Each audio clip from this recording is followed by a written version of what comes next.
An opinion about Dead Boy Detectives, episode 4.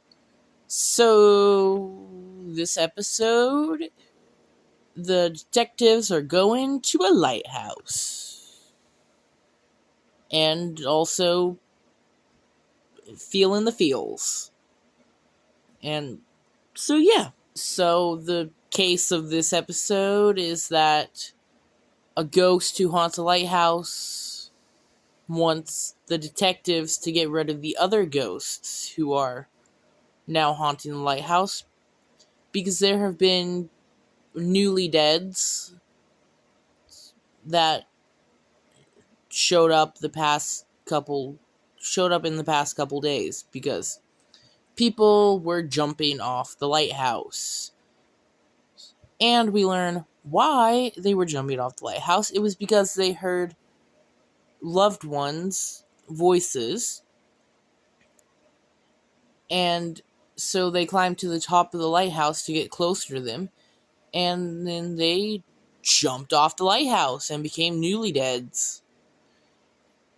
Which, turns out, the lighthouse keeper called them newly deads as well.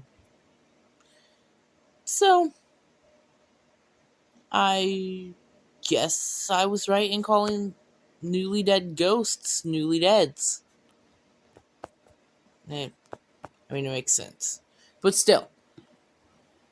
Anyway, and so Crystal hears her mom's voice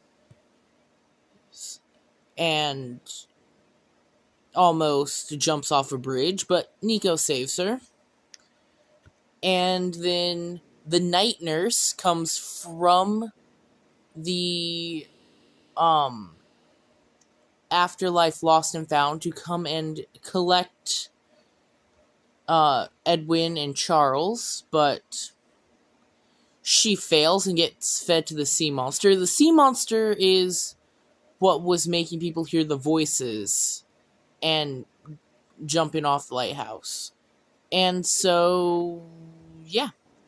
The night nurse makes Charles relive some of his worst memories, and then Charles gets really angry and feeds her to the giant fish. It's a giant anglerfish, by the way. And then he just has an emotional breakdown.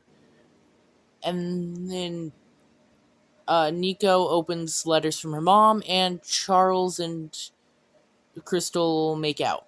And probably more. Overall rating 12.